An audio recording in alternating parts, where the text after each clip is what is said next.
57 SC కులాల సామాజిక, సాంస్కృతిక, ఆర్థిక, రాజకీయ మేధోమదన సదస్సుకి అధ్యక్షత వహిస్తున్న తాళ్ళ అజయ్ అన్నయ్య గారికి, వేదిక మీద ఉన్న పెద్దలందరికీ, దానితో పాటు నా తోటి రీసెర్చ్ స్కాలర్లకి హృదయపూర్వక ఉద్యమాభివందనలు.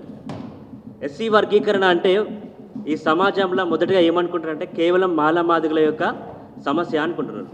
ఇది మాలమాదిగల సమస్య కాదు, ఇది సమాజ సమస్య. సమాజం ఎప్పుడు కూడా సమానంగా లేదు. ఈ దేశంలో కానీ రాష్ట్రంలో కానీ ఏ కులానికి ఆ కులానికి ప్రత్యేకత ఉన్నది. ఇక్కడ ఏ కులం కూడా ఒక కులానికి ఉపకులం కాదు. మాదిగ కులానికి ఏ ఉపకులం కాదు, మాల కులానికి ఉపకులాలు కాదు. ప్రతి ఒక్క కులానికి ఒక ఐడెంటిటీ ఉన్నది, వాళ్ళకి ప్రత్యేకమైన సంస్కృతి ఉన్నది, ప్రత్యేకమైన జీవనశైలి ఉన్నది, ప్రత్యేకమైన శైలి ఉన్నది, జీవనశైలి ఉన్నది. కాబట్టి ఏ కులం కూడా ఇంకో కులానికి మొదటిగా ఉపకులం కాదు. ఉపకులం అనే పదానికి నేను వ్యతిరేకిని. మొట్టమొదటిగా ఎస్సీ వర్గీకరణ అంశం నా దృష్టిలోకి వచ్చినప్పుడు అరే మాదిగలో ఒక ఎంపీ ఉన్నాడే, మాలలో ఒక ఎమ్మెల్యే ఉన్నాడే, మాల నుంచి ఒక డిప్యూటీ సీఎం ఉన్నాడే, మరి ఇక్కడ ఉపకులాల నుంచి ఎవరు లేరు కదా, నిజమే కదా, అన్యాయం జరుగుతున్నది కదా, నీ కంటికి కనిపిస్తున్నాయి కదా, కంటికి కనిపించే అన్యాయాన్ని ప్రశ్నించినప్పుడు మనం ఉండేందుకు, మనం చదువుకున్న జ్ఞానం ఎందుకు, సమాజానికి చెప్పకపోతే మనం చరిత్రహీనులుగా మిగిలిపోతామని చెప్పి నా మధ్యలో వచ్చిన మరుక్షణమే మొదటి నుంచి నాకు ఇప్పుడు 2013 నుంచి నేను ఎస్సీ వర్గీకరణ ఉద్యమంలో కీలకంగా పనిచేస్తున్నాను. ఎస్సీ వర్గీకరణ అంశం నాకు మొట్టమొదటిగా నాకు వచ్చిన గుర్తురాగానే మొదటి వచ్చిన ఎస్సీ కులాలే. ఇక ఎస్సీ కులాలు ఎక్కడ కూడా నా మిత్రులు ఇంతమంది ఇంత పెద్ద యూనివర్సిటీలా ఒక్కరో ఇద్దరు అడపా బైండ్ల కులం నుంచి ఒక్కరిద్దరు మిత్రులు తప్ప మిగతా కులాలు ఎవరు లేరు. మరి ఎక్కడ పోయినారు ఈ రాష్ట్రంలో ఎక్కడ పోయినారు? మీరు అంటున్నారు ఎస్సీ కులాల్లో మేజర్గా మాదిగలకు ఒక్కొక్కరు ఒక లెక్క చెప్తున్నారు. మాదిగలు 70 లక్షలు, 50 లక్షలు, 60 లక్షలు అని అంటున్నారు. మాలలు 40 లక్షలు అంటున్నారు. మాలలు మాదిగలు మీకు వాడు 10 మంది కనిపించినప్పుడు ఒక్కడనే కనిపించాలి కదా, ఒక్కరు లేరు. ఒక్కరు లేనప్పుడు కంపల్సరీ ఇక్కడ అన్యాయం జరుగుతున్నది కదా, క్లియర్గా తెలిసినది కదా. క్లియర్గా తెలిసినా కూడా ప్రభుత్వాలు పట్టించుకోవట్లేదంటే దీని వెనుక పెద్ద కుట్ర కోణం ఉన్నది. ఎస్సీ వర్గీకరణ జరిగితే అత్యధికంగా బెనిఫిట్ అయ్యేది నా మదిలో ఉన్నది కేవలం ఎస్సీ డక్కలు కానీ, సింధు కానీ, మాస్ట్ కానీ ఈ కులాలకి అత్యధికమైన మొదటి ప్రాధాన్యం. బీసీఏలా ఎక్కువ పర్సెంటేజ్లా ఈ ఉపకులాలకే ఇవ్వాలి. ఎందుకంటే ఆర్థికంగా కాస్తో కూస్తో సమాజంలో పేరు హోదా ఉన్నది మాల కులాలకు ఉన్నది. కాబట్టి కొంచెం ఇప్పటికీ మాదిగ కులాలే మాదిగ మాల కులాలే వివక్షత గురవుతున్నటువంటి ఉపకులాలకి బీసీఏలా అత్యధికంగా కొంచెం వారికున్న జనాభా కన్నా కొంచెం 2% ఎక్కువ ఇవ్వాలని నేను భీమ్ ఆర్మీ స్టూడెంట్స్ ఫెడరేషన్ తరఫున విజ్ఞప్తి చేస్తున్నాం. ఇవ్వాల్సిందే, అది న్యాయమైన డిమాండే. ఇప్పటికీ వాళ్ళకి అస్తిత్వం లేదు కాబట్టి అణిచివేయబడడం వల్ల అస్తిత్వం లేదు. వాళ్ళకేమి జ్ఞానం లేక కాదు, జ్ఞానం లేక వాళ్ళు వెనుకబడిపోలేదు. ఇక్కడున్న ఈ సమాజంలో ఉన్న ఈ కుల వ్యవస్థ వల్ల వాళ్ళు అణిచివేయబడ్డారు. కాబట్టి ఇప్పటికైనా మనము ఈ ఎస్సీ ఉపకులాలకి న్యాయం జరగకపోతే రాబోయే రోజులలో అతిపెద్ద ప్రమాదం ఉన్నది, అవి అంతరించిపోయే పరిస్థితి ఉన్నది. కాబట్టి ఎట్టి పరిస్థితుల్లో మనం ఇప్పటికైనా మేల్కొనిగి ఎస్సీ ఉపకులాలకి మొట్టమొదటి ప్రాధాన్యత వాళ్ళకిచ్చి తర్వాత భాగము పెద్దనలోని మాదిగలు మాలలు తీసుకోవాల్సిందిగా నేను కోరుతున్నాను. ఈ వర్గీకరణ పంచాయతీ 30 ఏళ్ళ నుంచి నడుస్తున్నది. ఈ పంచాయతీ ఈ మాలమాదిగలు వల్ల వచ్చిన పంచాయతీ కాదు, అగ్రకులాలు పెట్టిన పంచాయతీ. ఇప్పటికైనా కాంగ్రెస్ ఇంతగానం నమ్ముతున్నాం కదా, ఈ పంచాయతీకి మొట్టమొదటి కారణమే కాంగ్రెస్. ఫిబ్రవరి 7 తారీఖున నా ఎస్సీ ఉపకులాల మిత్రులకి నేను కోరుకునేది ఏంటంటే ఫిబ్రవరి 7 తారీఖున గనుక ఈ రాజ్యం కనుక మనకి వర్గీకరణ ఇవ్వకపోతే, నన్ను ఢిల్లీకి వెళ్ళారు కదా, ఇప్పుడు అందరం ఏకతాటికి వచ్చి ఫిబ్రవరి 7 తారీఖున తర్వాత కూడా డెడ్ లైన్ ఫిబ్రవరి 7 తారీఖే డెడ్ లైన్. ఫిబ్రవరి 7 తారీఖు కూడా మీరు కమిటీల పేరు మీద కాలయాపన చేస్తామంటే నా ఎస్సీ ఉపకులాలతోటి అందరూ ఏకతాటిగా నిలబడి పెద్ద ఎత్తున ఉద్యమించడానికి మేము తీర్మానించుకోవడం జరుగుతున్నది. మీరు కేవలం మాలలకు మాదిగలకు ప్రాధాన్యత ఇవ్వడానికి కారణం వాళ్ళు ఓటు బ్యాంక్ లాగా ఉన్నారు, వాళ్ళు జనాభా నిష్పత్తి ఎక్కువ ఉన్నది కాబట్టి వాళ్ళకి ప్రాధాన్యత ఇస్తున్నారు. ఇప్పటికీ నా ఎస్సీ ఉపకులాలు అత్యంత దీనస్థితిలో ఉన్నారు. కాబట్టి ఆ దీనస్థితి నుంచి బయటికి రావాలంటే కేవలం వర్గీకరణ తోటి సాధ్యమవుతుంది. కాబట్టి ఇప్పుడు ఒక్క ఎమ్మెల్యే లేడు, ఒక ఎంపీ లేడు, ఒక జెడ్పీటీసీ లేడు, ఒక సర్పంచ్ లేడు. ఇంకెక్కడ ఇది అన్యాయం కాకపోతే ఇంకేంది? మీరు అంటున్నారు కదా ఉద్యోగాలతో ఏమొస్తాయని. అవి ఉద్యోగంలో వాటైనప్పుడు రేపు రాజ్యం వస్తుంది, రేపు బహుజన రాజ్యం వస్తుంది. ఉపకులాల పరిస్థితి ఏంది మరి? చెప్పండి. ఎస్ వర్గీకరణ బహుజన రాజ్యాధికారం కావాలి కావాలి అందరం ఇస్తున్నాం. మరి నా ఓసీ ఉపకులాల పరిస్థితి ఏంది, నా బైండ్లన్న పరిస్థితి ఏంది, నా డక్కలన్న పరిస్థితి ఏంది, సింధన్న పరిస్థితి ఏమి ఇస్తారు? ముందు మాట్లాడండి, మీరు వాగ్దానం చేయండి, ప్రజలకు చెప్పండి.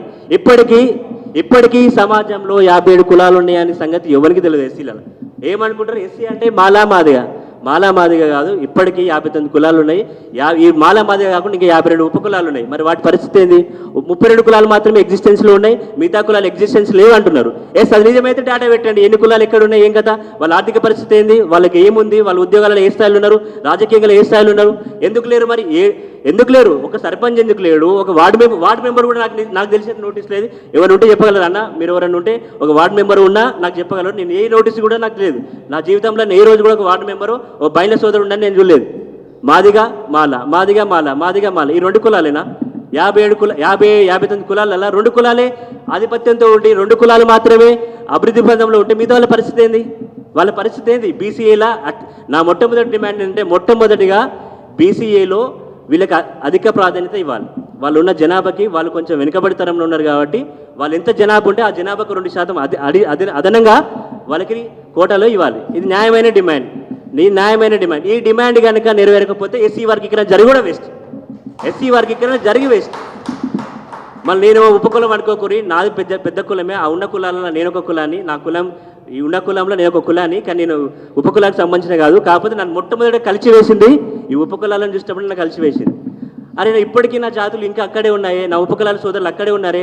అక్కడ ఉన్నప్పుడు కూడా మనం అన్యాయం జరుగుతున్నప్పుడు అన్యాయం అనకపోతే మనం ఉన్నది ఎందుకు అని నాకు కలిసి వేసి, నేను వర్గీకరణ మూవ్మెంట్లో నాకు మొట్టమొదటిగా ఈ వర్గీకరణ ఉద్యమంలో పాల్గొనడానికి మొట్టమొదటి రీజన్ ఎస్సీ ఉపకులాల యొక్క జీవితమే, వాళ్ళ యొక్క దుర్భరమైన జీవితమే నన్ను ఎస్సీ వర్గీకరణ ఉద్యమంలో పాల్గొనడానికి నాకు దోహదపడ్డది. అప్పటికి ఎప్పటికీ ఒకటే మాట, ఏ కులాలకైతే రాజ్యాధికారంలో మనుగడ లేకపోతే అవి అంతరించిపోతాయి. కాబట్టి నా అన్న సోదరులకి ఈ వర్గీకరణ ఉద్యమంతో ఆపకుండా రేపు రాబోయే రోజులలో నా అన్నలు ఎస్సీ ఉపకులాల నుంచి అన్నలు ఎవరైనా ఒకరు బైండ్ల కులమో లేదంటే చిందో మాస్టో డక్కలో ఎవరో ఉన్నప్పుడు ఈ రాష్ట్రాన్ని ఏలాలే. వాళ్ళు రాబోయే రోజులలో ముఖ్యమంత్రులు కావాలని వాళ్ళు ఎందుకు ఎస్సీలో ఎందుకు మాదిగలే మాత్రమే ఒక ప్రాతిపదిన వస్తుంది? ఒక డిప్యూటీ సీఎం అంటే మాత్రమో లేదంటే ఒక మినిస్టర్ అంటే మాత్రమో ఒక యూనివర్సిటీకి వీసీ కావాలంటే మాత్రమో ఎందుకు వస్తుంది? మిగతా కులాలకు ఎందుకు రారు? మిగతా ఉపకులాల నుంచి పేరు ఎందుకు రాదు? మీలో కూడా తప్పు ఉందన్న, మీరు కూడా ఐకమత్యంగా ఇప్పుడు ఫిబ్రవరి 7 తారీఖు నోడు డూ ఆర్ డై ఇప్పటికీ చేస్తున్నామో చేయనియండి, లేకపోతే ఇప్పటికి కూడా సమాజంలో మిమ్మల్ని మర్చిపోయే పరిస్థితి ఉన్నది. కాబట్టి మీ అస్తిత్వమే ప్రమాదకరంగా ఉన్నది. కాబట్టి ఇప్పటికన్నా రూళ్ళ మీకు రండి అన్న, మేము ఇంతమంది ఉన్నామని చెప్పండి అన్న. ఈ ఫిబ్రవరి 7 తారీఖున జరిగే ఈ మహత్తరమైన కార్యక్రమంలో మీరు పాల్గొని మీ జనాభా ఎంత ఉందని ఈ ప్రజలకు చెప్పండి అన్న. ఇప్పటికైనా మీరు ఇలాంటి కార్యక్రమం చేయకపోతే రానున్న రోజులలో చాలా పెద్ద సమస్య అవుతుంది. కాబట్టి నా అన్నలకి నేనేమన్నా తప్పుగా మాట్లాడితే క్షమించి, నా బాధ ఏంటంటే ఇప్పుడు ఈ రానున్న రోజులలో యువకులాలే ఈ రాజ్యాధికారానికి బాటలు వేయాలి, ఈ రాజ్యాన్ని ఏలాలని చెప్పి ఈ ఎస్సీ ఉపకులాల నుంచి నా పెద్దలని కోరుకుంటున్నాను. నా బాధతో మాట్లాడే మాటలు తప్ప ఎవరు నొప్పించాలని కాదన్న. మాలలు మాదిగలు కాస్త కూస్తో మంచుకున్నారు. మనం అన్నాలకు అవకాశం 1% 2% ఇచ్చినా ఏం కాదు, ఒక 2 ఉద్యోగాలు పోయినా ఏం కాదు. వాళ్ళకి మొట్టమొదటి అవకాశం ఇచ్చి ఎస్సీఏలో అవకాశం ఇచ్చి వాళ్ళకి 2% అదనంగా ఇచ్చి వాళ్ళని మనము అభివృద్ధి బాధలు చేయడానికి మనము పెద్ద మనసు చేసుకొని వాళ్ళకి అవకాశం ఇవ్వాల్సిందిగా నేను కోరుకుంటూ, సమయాభావం తక్కువ ఉన్నది కాబట్టి నేను ఎక్కువ సేపు మాట్లాడలేకపోతున్నాను. కాబట్టి అన్న రాగానే ముందే చెప్పిండు 2 నిమిషాలు అన్నాడు. కాబట్టి అన్న నేను 2 నిమిషాలు కాబట్టి ఒక 5 నిమిషాలు ఎక్కువ తీసుకున్నా, ఏమనుకోకు.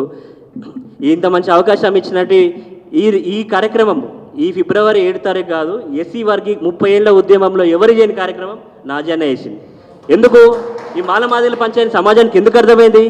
మాదిగలు మాత్రమే మూవ్మెంట్ చేస్తున్నారు, అన్నవాళ్ళు మూవ్మెంట్ చేస్తున్నారు. ఇక్కడున్న పత్రికలు కాకపోతే వేరే వాళ్ళు కాబట్టి అన్నవేటిన మీటింగ్లు కానీ అన్నవేటిన సమావేశాలు కానీ ఏవి సరైన కవరేజ్ లేకపోవడం వల్ల, అన్నవాళ్ళు మీడియాని మేనేజ్ చేసే శక్తి లేకపోవడం వల్ల అన్నవాళ్ళ కష్టాలు కూడా సరైన గుర్తింపు రాలేదు. ఓకే, కానీ అసలు వర్గీకరణ జరిగే సమయంలో ఇంత మంచి కార్యక్రమం ఎస్సీ 57 కులాల మేధో మదన సమావేశం అని చెప్పి ఒక మంచి ఇంటెలెక్చువల్ ప్రోగ్రాం పెట్టిన తాళ్ళ అజయ్ గారికి నా హృదయపూర్వక ఉద్యమాభివందనాలు. రానున్న రోజులలో నా ఎస్సీ ఉపకులాల నుంచి రాబోయే రోజులలో ఈ రాజ్యాన్ని ముఖ్యమంత్రి పీఠంలో చూడాలని నేను మనసారా కోరుకుంటున్నా. జై భీమ్ ఆర్మీ.